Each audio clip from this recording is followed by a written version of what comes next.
Good morning friends, welcome to my YouTube channel MS class. यदि आप मेरे channel पर नए हैं तो मेरे चैनल को सब्सक्राइब करें और बेल आइकन को दबाएं ताकि इसी तरह का हर वीडियो आपको मिल सके। आज जो प्रश्न आप लोग देख रहे हैं ये पिछले कई बार एग्जामों में पूछे जा चुके हैं। तो आज का पहला प्रश्न है, पादप में जाइलम उत्तरदायी है। पादप में जाइलम किसके लिए उत्तरदायी है? तो इसका सही जवाब हो जाएगा जल का वहन के लिए। ऑप्शन ए इसका सही जवाब होगा। इसी तरह से अगला प्रश्न है, पत्तियों में गैसों का आदान प्रदान कहाँ होता है? तो पत्तियों में गैसों का आदान प्रदान जो है कि रंध्र में होता है। इसका सही जवाब हो जाएगा ऑप्शन बी, रंध्र।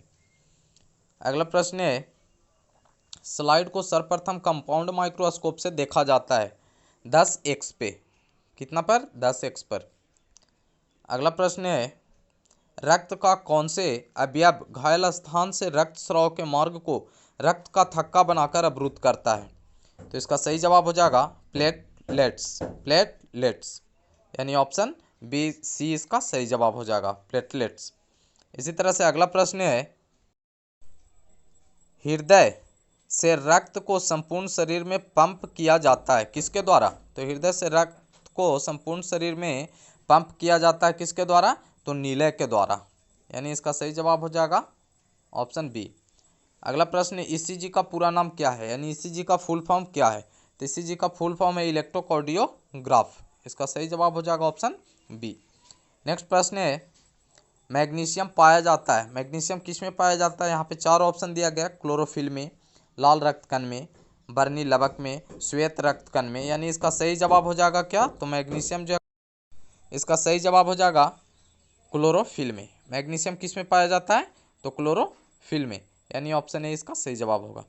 इसी तरह से नेक्स्ट प्रश्न है, निम्नलिखित में किसे कोशिका का ऊर्जा मुद्रा के रूप में जाना जाता है? तो कोशिका का ऊर्जा गृह के नाम से एटीपी को जाना जाता है। एटीपी को ऊर्जा गृह भी कहा जाता है, यानी ऑप्शन बी इसका सही जवाब होगा। नेक्स्ट प्रश्न है, पौधों में श्वसन क्रिया के अंतर्गत एटीपी के टूटने से कितनी ऊर्जा मुक्त होती है? तो एटीपी जब टूटता है तो ये जो है कि 3.5 किलोजूल जो है कि ऊर्जा, किलोजूल प्रति मोल ऊर्जा मुक्त होती है। ऑप्शन सी इसका सही जवाब होगा। इसी तरह से अगला प्रश्न है, प्रकाश संश्लेषण क्रिया में ऑक्सीजन बाहर निकलता है किससे? तो यहाँ पे चार ऑप्शन है, जल से, कार्बन डाइऑक्साइड से, ग्लूकोज से या डिक्टियोजोम से। तो इसका सही जवाब हो जाएगा क्या? जल से। प्रकाश संश्लेषण क्रिया में ऑक्सीजन बाहर निकलता है किससे? जल से। इसी तरह से अगला प्रश्न है, स्वपोषी पोषण के लिए आवश्यक है, स्वपोषी पोषण के लिए क्या आवश्यक है? CO2, कार्बन डाइऑक्साइड, क्लोरोफिल, सूरज का प्रकाश। यानी स्वपोषी पोषण के लिए ये सभी आवश्यक है, यानी ऑप्शन डी इसका सही जवाब हो जाएगा। अगला प्रश्न है, ऑक्सिन है, ऑक्सिन क्या है? तो ऑक्सिन जो है कि वसा है। ऑक्सिन क्या है? ऑक्सिन वसा है। नेक्स्ट प्रश्न है, इथाइल एल्कोहल, सॉरी एक प्रश्न छूट गया शायद, हाँ देखते हैं, यहाँ पे क्वेश्चन नंबर 13 छूट गया था। द्विखंडन होता है, द्विखंडन किस में होता है? तो इसका सही जवाब हो जाएगा अमीबा में। द्विखंडन अमीबा में होता है और अमीबा एक कोशिकीय जीव भी है। इसी तरह से अगला प्रश्न है, इथाइल एल्कोहल किस प्रकार के श्वसन में बनता है? तो इथाइल एल्कोहल जो है कि अवायवीय श्वसन में बनता है। इसका सही जवाब ऑप्शन बी होगा। इसी तरह से नेक्स्ट प्रश्न है, यकृत से निम्न में कौन सा रस निकलता है? तो यकृत से जो है कि पीत रस निकलता है। इसका सही जवाब हो जाएगा ऑप्शन सी। इसी तरह से अगला प्रश्न है, प्रकाश संश्लेषण किस में होता है? कवकों में या जंतुओं में या हरे पौधों में या परजीवियों में? तो प्रकाश संश्लेषण जो है कि हरे पौधों में होता है। ऑप्शन सी इसका सही जवाब होगा। इसी तरह से नेक्स्ट प्रश्न है, हरे पौधे क्या कहलाते हैं? उत्पादक कहलाते हैं या घटक कहलाते हैं या उपभोक्ता कहलाते हैं या आहार श्रृंखला कहलाते हैं? तो इन चार ऑप्शनों में जो है कि हरे पौधे क्या कहलाते हैं? उत्पादक कहलाते हैं। हरे पौधे को उत्पादक कहा जाता है। नेक्स्ट प्रश्न है, इनमें सामान्यतः किसका उपयोग कोशिका द्वारा ऊर्जा उत्पादन के लिए होता है? तो कोशिका द्वारा ऊर्जा उत्पादन के लिए जो है कि ग्लूकोज का उपयोग होता है। ऑप्शन सी इसका सही जवाब होगा। नेक्स्ट प्रश्न है, मनुष्य में सांस लेने और छोड़ने की क्रिया को क्या कहते हैं? तो मनुष्य में सांस लेने और छोड़ने की क्रिया को जो है कि श्वासोच्छ्वास कहा जाता है, यानी ऑप्शन बी इसका सही जवाब हो जाएगा। इसी तरह से नेक्स्ट प्रश्न है, निश्वास द्वारा निकली वायु में रहती है। निश्वास द्वारा निकली वायु में क्या रहती है? तो जो हम लोग सांस छोड़ते हैं उसको में कार्बन डाइऑक्साइड रहती है, CO2 रहता है। और CO2 की मात्रा कितनी होती है वायुमंडल में? तो 0.03% होता है। इसी तरह से अगला प्रश्न है, प्राकृतिक में ऑक्सीजन का संतुलन कैसे बना रहता है? तो प्राकृतिक में ऑक्सीजन का संतुलन जो है कि प्रकाश संश्लेषण के द्वारा बना रहता है। ऑप्शन बी इसका सही जवाब हो जाएगा। अगला प्रश्न है, रक्त इनमें किसकी उपस्थिति के कारण लाल दिखाई पड़ता है? रक्त का रंग लाल होता है, उसमें कौन से पदार्थ की उपस्थिति के कारण उसका रंग लाल होता है? तो इसका सही जवाब हो जाएगा हीमोग्लोबिन, यानी ऑप्शन बी इसका सही जवाब हो जाएगा। हीमोग्लोबिन के कारण जो है कि रक्त का रंग लाल दिखाई पड़ता है। इसी तरह से अगला प्रश्न है, इनमें कौन प्रकाश संश्लेषी अंगक है? तो प्रकाश संश्लेषी अंगक हरित लवक है। ये चार ऑप्शन में जो है कि प्रकाश संश्लेषी अंगक लवक है। इसी तरह से अगला प्रश्न, वायुमंडल में CO2 गैस की उपस्थिति कितनी प्रतिशत है?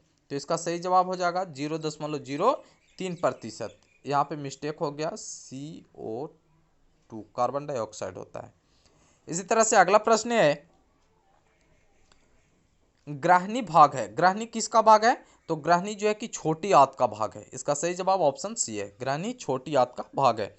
इस तरह से नेक्स्ट प्रश्न है, हरे पौधों में पोषण की विधि क्या कहलाती है? तो हरे पौधे में पोषण की विधि को स्वपोषण कहते हैं। हरे पौधे में पोषण की विधि को स्वपोषण कहते हैं।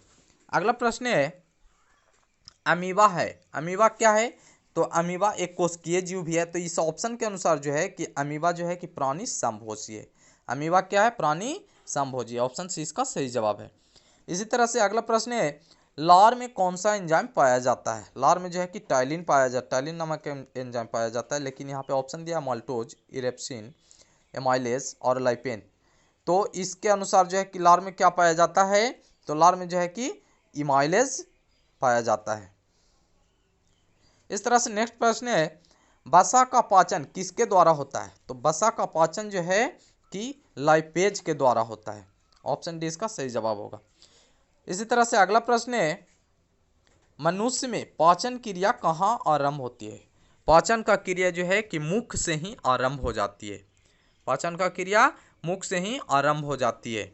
इसी तरह से अगला प्रश्न है, किस पाचक रस के प्रभाव से अमाशय में दूध थक्का सा जम जाता है? तो इसका सही जवाब हो जाएगा रेरिन। रेरिन के कारण ऐसा होता है। इसी तरह से अगला प्रश्न है, मानव हृदय में कितनी कोष्ठक होते हैं? मानव हृदय में जो है कि कितने बेस में होते हैं? तो 4। मानव हृदय में कोष्ठकों की संख्या 4 होती है। ऑप्शन डी इसका सही जवाब होगा।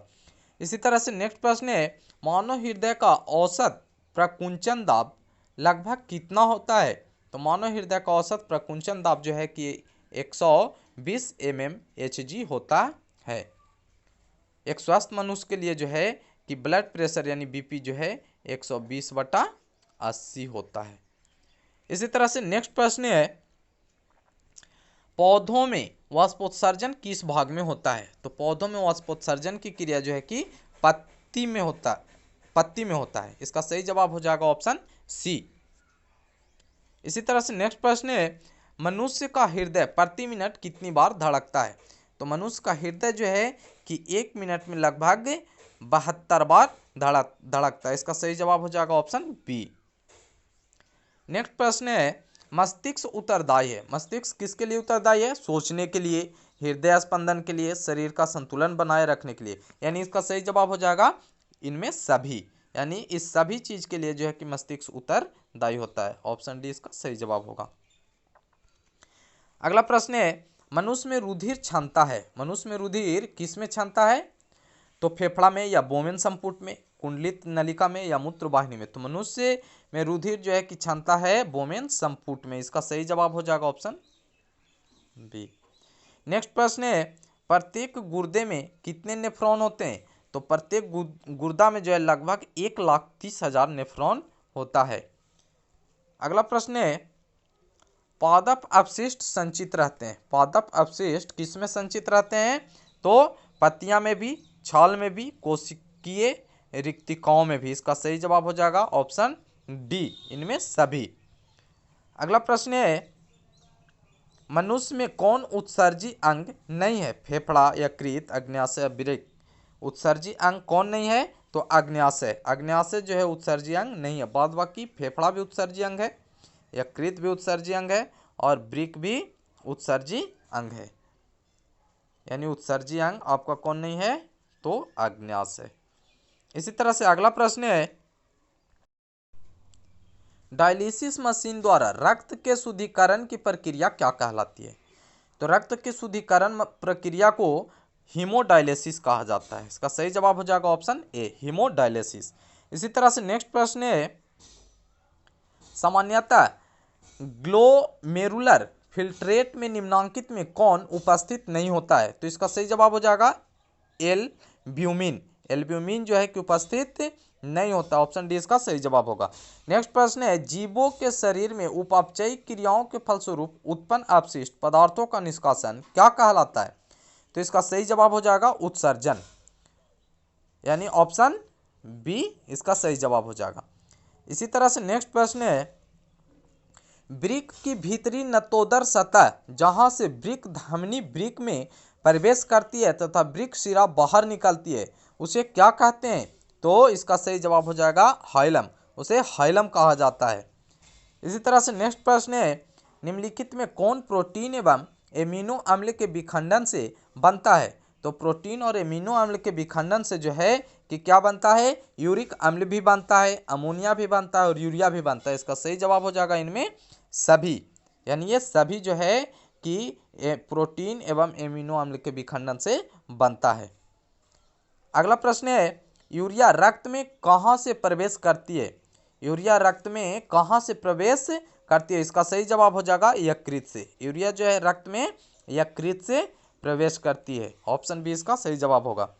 नेक्स्ट प्रश्न है, वृक्क किस जैव प्रक्रम का हिस्सा है? वृक्क जो है कि उत्सर्जन जैव प्रक्रम का हिस्सा। ऑप्शन ए इसका सही जवाब है। नेक्स्ट प्रश्न है, रेरिन किस पौधे का उत्सर्जी पदार्थ है? रेरिन जो है कि चीड़ पौधे का उत्सर्जी पदार्थ है। यानी ऑप्शन डी इसका सही जवाब है। नेक्स्ट प्रश्न है, पादप अपशिष्ट संचित रहते हैं। पादप अपशिष्ट किस में संचित रहते हैं? तो पत्तियां में भी रहता है, छाल में भी रहता है, कोशिकीय रिक्तिकाओं में भी रहता है। इसका सही जवाब हो जाएगा ऑप्शन डी। इसी तरह से अगला प्रश्न है, मनुष्य में वृक्क संबंधित है। मनुष्य में वृक्क किससे संबंधित है? तो उत्सर्जन से। वृक्क किससे संबंधित है? उत्सर्जन से। इसी तरह से अगला प्रश्न है, निम्न में कौन उत्सर्जी अंग है? चार ऑप्शन है यहाँ पे, वृक्क, अग्न्याशय, आंख, इनमें से कोई नहीं। तो इसका सही जवाब हो जाएगा वृक्क। वृक्क जो है कि उत्सर्जी अंग है। वृक्क क्या है? उत्सर्जी अंग है। इसी तरह से अगला प्रश्न है, किस ग्रंथि के कारण त्वचा एक उत्सर्जी अंग है? तो इसका सही जवाब हो जाएगा श्वेत। श्वेत ग्रंथि के कारण त्वचा एक उत्सर्जी अंग है। नेक्स्ट प्रश्न है, मनुष्य में कार्बन डाइऑक्साइड का उत्सर्जन किससे होता है? तो इसका सही जवाब हो जाएगा फेफड़ा। फेफड़ा से जो है कि उत्सर्जन होता है। नेक्स्ट प्रश्न है, निम्नांकित में से कौन सा पदार्थ अमोनिया के साथ मिलकर यूरिया बनाता है? तो इसका सही जवाब हो जाएगा ऑक्सीजन। ऑक्सीजन जो है कि अमोनिया के साथ मिलकर क्या बनाता है? यूरिया बनाता है। ऑप्शन सी इसका सही जवाब होगा। अगला प्रश्न है और लास्ट प्रश्न है आज का, प्राग नलिका का बीजांड की ओर वृद्धि करना किस प्रकार का अनुवर्तन है? इसका जवाब आप लोग कमेंट्स में दीजिएगा। यहाँ पे चार ऑप्शन है, एंजाइम, रसायन, प्लाज्मा, रसायन अनुवर्तन। इस प्रश्न का जवाब आप लोग कमेंट्स में दीजिएगा। यदि वीडियो अच्छा लगे तो वीडियो को लाइक कर दीजिएगा। धन्यवाद।